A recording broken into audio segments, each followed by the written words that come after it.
Welcome to On Microsoft.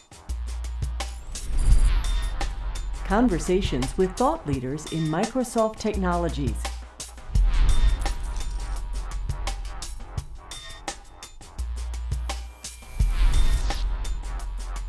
Brought to you by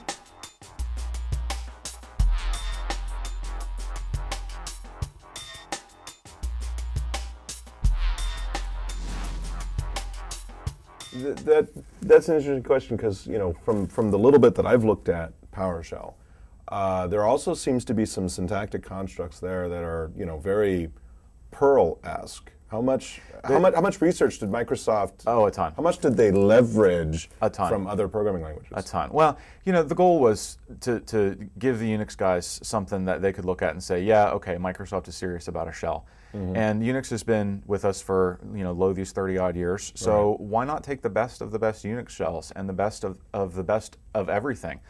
There are definitely some Perl-like constructs there. I think when you look at PowerShell and you lay out the whole language, it looks most like PHP.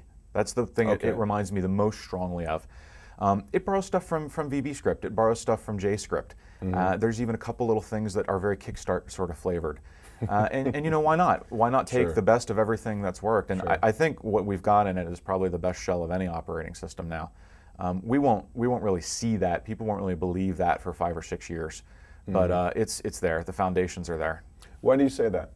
I mean, assume I'm a Unix guy, right? Sure. I'm bearded, grizzled, and I've got suspenders on, and I say, Bash is better than anything Microsoft could ever ship. Yeah. Convince me. Well, there's two parts of that. So you remember when IIS 4.0 came out? That was the first Microsoft product to be built in the Microsoft Management Console. Right. And we all looked and we said, well, we've been hearing about this MMC thing for ever, and what, this is it, IIS? You got to be kidding me, because we were still on NT4 at the time. Right. Well, it wasn't until a few years later that Windows 2000 shipped, and all of a sudden everything was in the MMC that we realized, oh, this is why this was important. Mm-hmm. PowerShell is the same way. What we've got now is the foundation of the house, and until all the products are built on PowerShell in the way that Exchange is, we're not going to see the full advantage. But once that happens, we're not dealing with a text-based shell. We're not dealing with a text-based operating system. These are rich, functional objects. You can do more in less words than you could with any Unix shell. So when you say it's not text-based, what do you mean?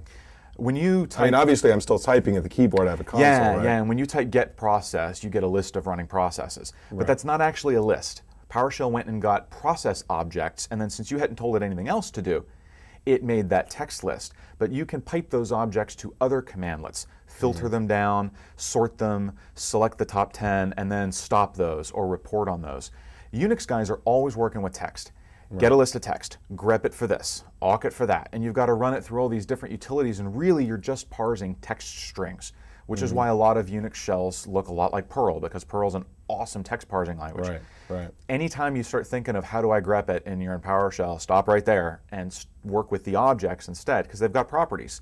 Right. Get process, sort by handles and descending order, show me the top 10, convert those to HTML, out to a file, and it's not until the very, very end that you've got the text, but at that point, it's exactly the text you want. So this is basically a pipeline of objects rather than a pipeline of text. That's exactly what it is. Interesting. And it's you definitely have to sort of find this dial in your brain to flip over to that. But once you do, you start really, really realizing how powerful it is.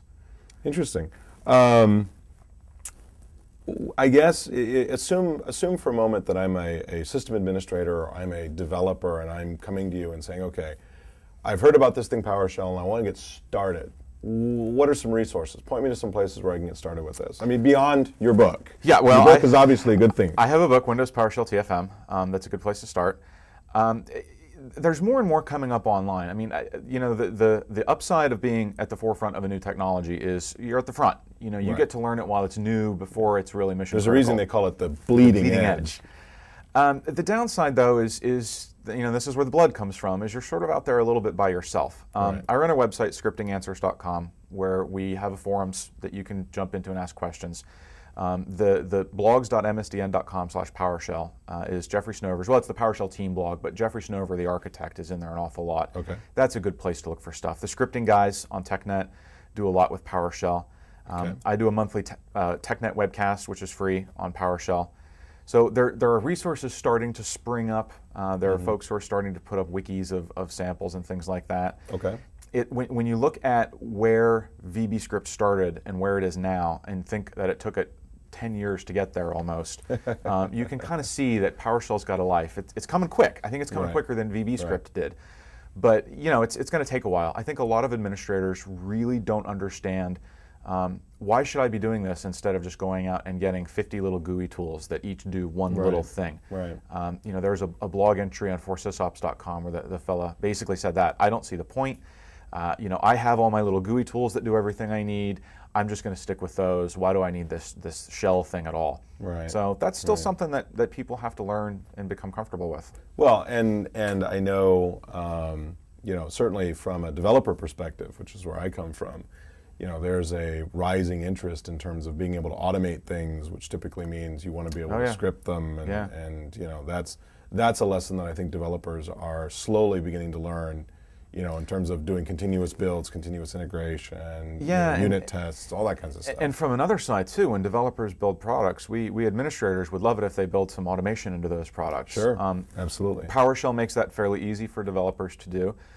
COM, you know, I never thought COM was that difficult, but it's never been sort of a priority for people, and that's where the Unix guys have really kicked our butts, is they can sit down and automate nearly anything because of the way their OS is built. Right. We tend to build the GUI first, and half our business logic sits in the GUI, and then if we've got some time, we'll build a COM component or a commandlet to go alongside it. Right. And that's got to stop. The way the Exchange team went about Exchange is the way we have to. We have to think about automation and scripting as the first means of access, and then layer a GUI on top of that for everybody else. Well, maybe not the first means, but it's got to figure in there somewhere. Always the first. You're scripting now. You're biased. Last question: if somebody comes up to you and says, you know, what's the one thing you can tell me about PowerShell that will just change my life forever? What's your favorite feature about PowerShell that you think most people are going to get a lot of mileage out of? Oh wow. Probably WMI. Right now in the Windows world, WMI is our best bet for doing any kind of remote administration. And WMI was pretty easy to use in VBScript, but it's just it's almost immoral how easy it is to use in PowerShell. You know, you fire off one command and you've got all this management information, and then you can run and start sorting it. So you know, for somebody who's never used WMI, give me an example of you know what's possible here, what's capable here. Oh, you can get remote administration information. If you're familiar with Systems Management Server, nearly every bit of information it collects, it gets through WMI. So all that information is at your fingertips. You can change the password a service uses to log on, which most administrators never even bother to change those passwords because there's no GUI to do that. Okay. You can shut down remote machines. You can restart remote machines. You can stop and start services. You can reach out and do stuff from your desktop. Windows Server 2008 Server Core doesn't run PowerShell because it doesn't run the .NET framework, but it runs Windows Management Instrumentation. So you can sit on your desktop, do all kinds of stuff to a Server Core machine without ever having to fire up a remote desktop console, which won't get you much on Server Core anyway. Right. Or walk into the data center. You know, that's definitely not the good thing to do. Cool. Well, Don, I want to thank you for your time, and pleasure. I hope you enjoyed the rest of TechEd. Thanks. For more information, visit onpodcastweekly.com and subscribe to all our podcasts. Brought to you by the publishing imprints and information portal of Pearson Education.